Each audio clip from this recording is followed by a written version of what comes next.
Here's something I want you to sit with for a second. You got into writing because you love words. You love stories. You love the creative work. And somewhere along the way, you ended up managing a newsletter, running social media, keeping up with a website, negotiating with distributors, chasing invoices, updating metadata, answering emails, and trying to write the next book in whatever time is left over. And the thing is, you're not lazy, you're not unfocused, you're working constantly.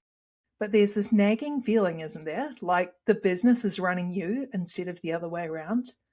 I've been there, and I think a lot of us have. So today, I want to talk about what it actually looks like to build a freedom-based author business. One where you are making intentional choices about your time and your energy. Not just saying yes to everything because it feels like you're supposed to. Welcome to the Right Podcast. I'm your host, Sarah Williams, best-selling romance author, book coach, and founder of Serenade Publishing. I've been an avid reader ever since I could hold a book, and I've spent a decade immersed in the world of writing, editing, and publishing fiction. I know firsthand what it takes to turn a love of storytelling into a sustainable, soul-aligned author career. Each week, I share real talk about writing fiction, marketing smarter, and staying inspired, along with up-to-date industry insights and the strategies that are working right now. You'll also hear from fellow authors, editors, and industry experts who are out there doing the work and making waves. Here, we put the woo in the work of writing, publishing, and growing your author business. Think of this as your creative business pep talk, packed with heart, hustle, and a little bit of magic. So get cozy and join me. Your writing journey starts now.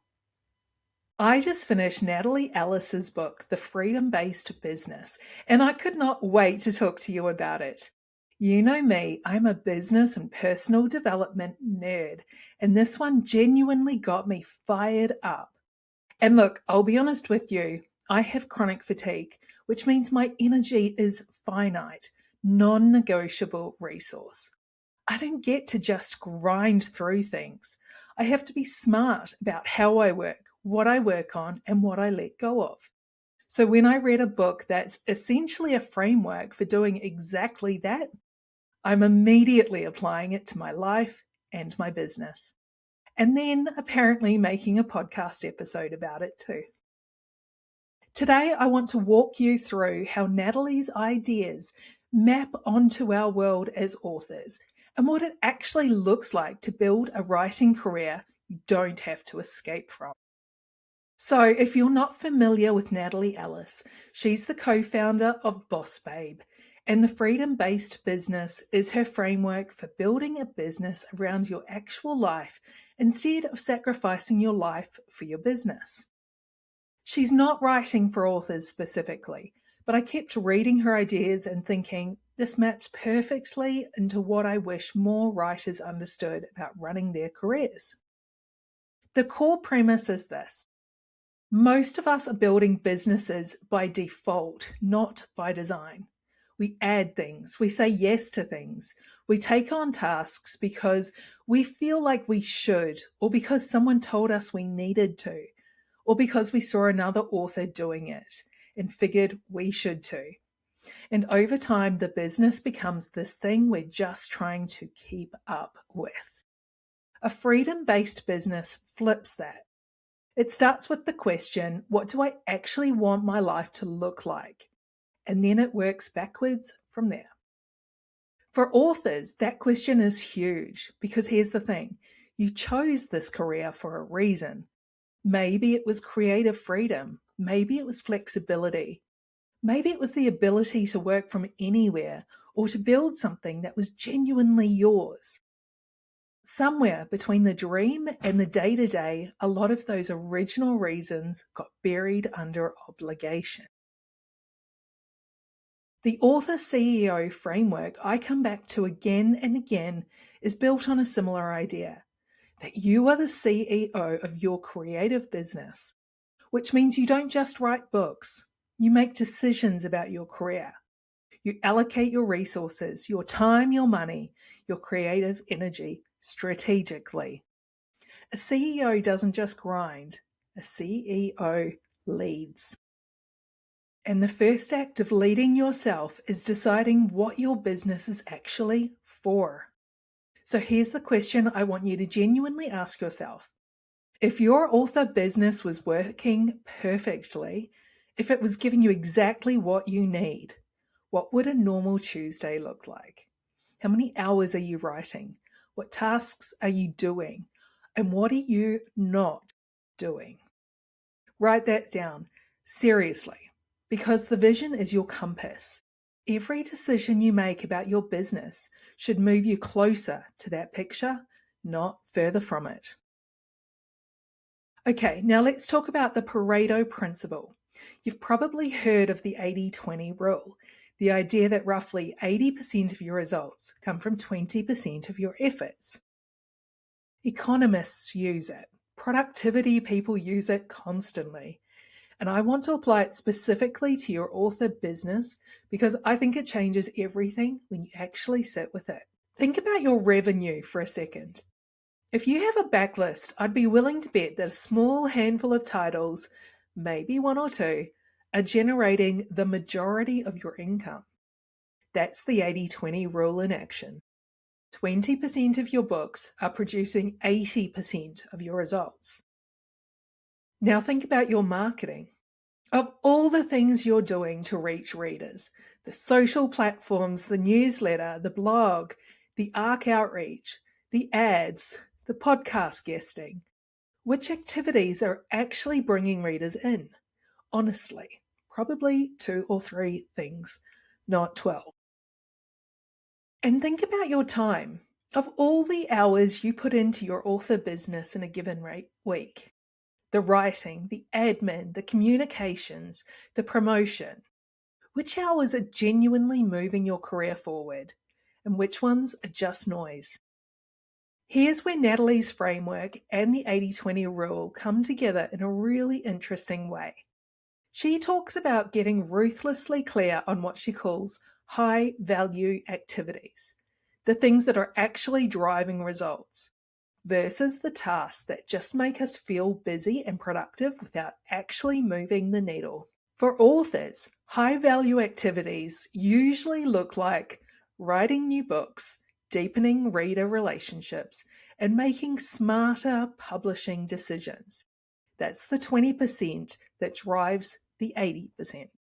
Low-value activities are the endless tweaking of your website header, the hour you spent redesigning your newsletter template, the 3 platforms you're posting to because you read somewhere that you should be everywhere. Those things aren't nothing, but they are costing you time that could go into the work that actually matters. I'm not saying ditch everything and only write. That's not how a real author business works. But I am saying get honest about where you're spending your time and whether those hours are in your 20% or your 80%. Because here's the thing that nobody tells you.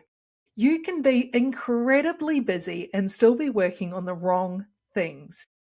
Busyness is not the same as progress. And until you apply something like the 80-20 lens to your own business, it's really easy to stay on the hamster wheel and call it productivity. For me personally, with limited energy, this isn't optional. I cannot afford to spend my best hours on things that aren't in my 20%. And honestly, once you start thinking that way, you realize most people can't afford to either. They just haven't done the math yet. So once you've identified your 20%, the work that actually matters, the next question is, what do you do with everything else? Natalie Ellis is very direct about this. You either delegate it or you delete it. And I love that framing because it removes all the guilt. We hold on to tasks because we feel like we have to do them, or because we've always done them, or because we're worried about what happens if we stop. But if a task isn't in your 20%, if it's not bringing you closer to your vision, and if it's stealing time from the work that actually matters, it needs to go somewhere that isn't you.